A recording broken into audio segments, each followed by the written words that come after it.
दोस्तों, जीवन में आगे बढ़ने के लिए बहुत सी स्किल्स की ज़रूरत होती है, लेकिन उन सब स्किल्स में से भी एक सबसे ज़रूरी स्किल्स है जिसे नज़रअंदाज नहीं किया जा सकता, और वो है कम्युनिकेशन। इसका मतलब आपके बोलने की कला। जी हाँ, अगर आप हार्ड वर्किंग हो, स्मार्ट हो, कॉन्फिडेंट हो, लेकिन यदि आपके अंदर बोलने की कला नहीं है, तो यह कमी आपको बहुत लोगों से पीछे धकेल देगी।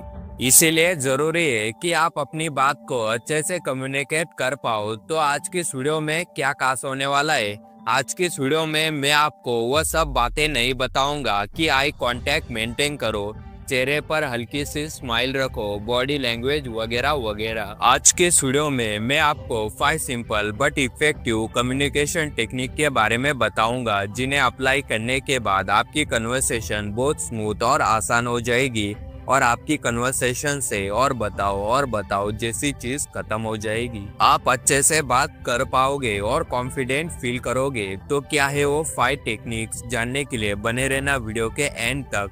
तो दोस्तों, मैं हूँ आपका मिस्टर क्रेजी। चलो शुरू करते। दोस्तों, बातचीत के दौरान आप कितना बोलते हो, इससे ज्यादा इम्पोर्टेंट है कि आप क्या बोलते हो। नहीं समझे मैं समझाता हूँ। आपने अक्सर ऐसे लोगों को देखा ही होगा, या फिर आप भी उन लोगों में से होगे जो बातचीत के दौरान एक्चुअली, यू नो, रियली जैसे शब्दों का बार बार इस्तेमाल करते हैं। मेरा एक दोस्त है, वो 5 मिनट की कन्वर्सेशन में 20 बार जी हाँ 20 बार एक्चुअली वर्ड का यूज करता है। जैसे मैंने उससे पूछा कल कॉलेज नहीं आए, तो अरे कुछ नहीं, वो एक्चुअली मैं थोड़ा बीमार था। अच्छा, क्या हुआ? एक्चुअली पिछले 2 दिनों से थोड़ा फीवर था। तो अब कैसी है तुम्हारी तबीयत? अभी ठीक है, दवाइयाँ चालू है, एंड सो ऑन। इस तरह 5 मिनट की कन्वर्सेशन में वो एक्चुअली वर्ड की बौछार कर देता है। इतना ही नहीं, हर सेंटेंस के बाद हम आज जैसे शब्द का यूज करता है, जिसके कम्युनिकेशन में जरूरत ही नहीं है। इसके अलावा वो बातचीत के दौरान एक गलती और करता है। इसके बारे में अगले पॉइंट में बात करते हैं। फिलहाल एक लाइन में कहूँ तो अपनी बात को टू द पॉइंट रखो। फालतू के शब्द जिनकी जरूरत नहीं है उनका इस्तेमाल ना करें, या ये कहे जिन शब्द की सही में जरूरत है अपनी बात को कन्वे करने के लिए उन्हीं का इस्तेमाल करें। Number 5, pause and emotion. जैसा कि मैंने आपको बताया कि वो यानी मेरा दोस्त बातचीत के दौरान एक गलती और करता है, और वो गलती है रोबोट की तरह बोलना, यानी बिना पॉज लिए, बिना इमोशन के पूरी बात खत्म कर देना। जैसे अभी 10 दिन पहले की बात है, मैंने उससे पूछा कि तुम्हें कौन सा सब्जेक्ट ज्यादा पसंद है। वैसे वो पढ़ने में अच्छा था, तो उसने मुझे बोला कि मुझे सबसे ज्यादा साइंस पसंद है, और मैं रोज 3 घंटे साइंस पढ़ता हूँ, और एक्चुअली मैं नीट की तैयारी में लगा हुआ हूँ। यह बात उसने बिना पॉज दिए एक सांस में बोल दी, और उसके शब्द में कोई इमोशन भी नहीं था। अब आप मेरे और मेरे दोस्त की कन्वर्सेशन से क्या सीख सकते हो? आपको पॉज लेना है, जहाँ सेंटेंस खत्म हो रहा हो वहाँ 1 से 2 सेकेंड रुकना है, और फिर बात कंटिन्यू करनी है।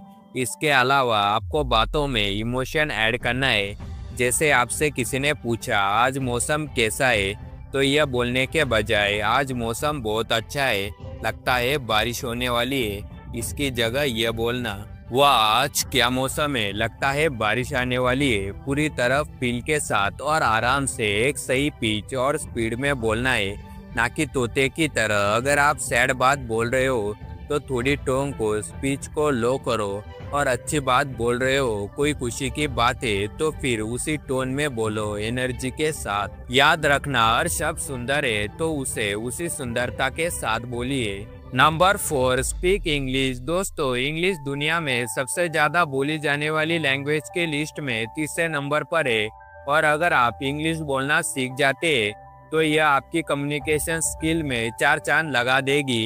इंग्लिश आपकी पर्सनैलिटी को, आपके बात करने के तरीके को नेक्स्ट लेवल पर ले जाएगी, इसलिए इंग्लिश सीखने पर ध्यान दो।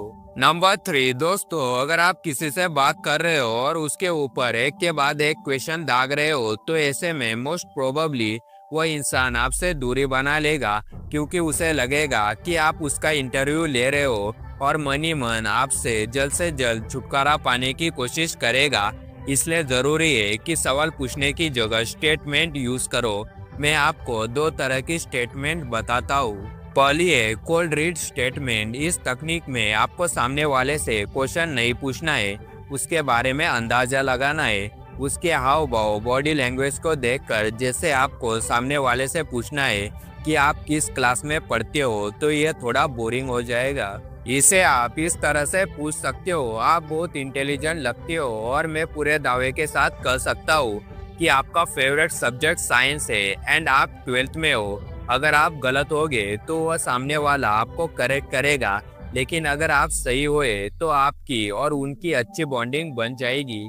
यही तकनीक साधु लोग भी लोगों का भविष्य बताने में इस्तेमाल करते हैं। Second, story telling. जैसे आपको सामने वाले से पूछना है कि आपको कौन सा सब्जेक्ट सबसे ज्यादा हार्ड लगता है, तो आप अपनी बात बता सकते हो। जैसे मुझे मैथ से डर लगता है, मैथ के क्वेश्चन सॉल्व भी नहीं होते।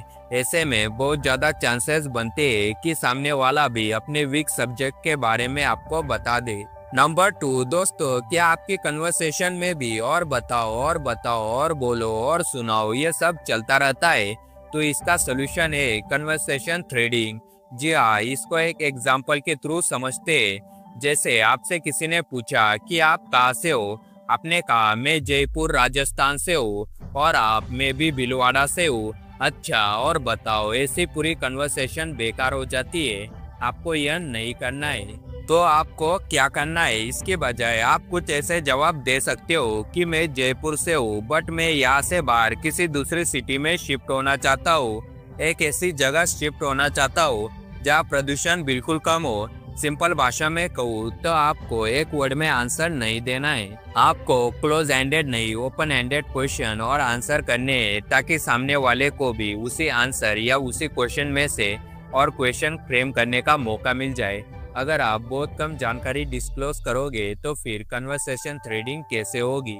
सो ask open ended questions, not close ended. जैसे आप क्या सोचते हो यूरोप के बारे में, थोड़ा एक्सप्लेन करो। ऐसे क्वेश्चन जिनका जवाब यस नो में नहीं दिया जा सकता। नंबर 1, दोस्तों, इसे समझने के लिए चलिए एक शर्त लगाते हैं। जीत और हार पर क्या होना चाहिए, इसके लिए मैं आपको 2 ऑप्शन देता हूँ। ऑप्शन 1, अगर आप जीते तो मैं आपको 100 रुपए दूंगा, अगर आप हारे तो आपको मुझे 20 रुपए देने होंगे।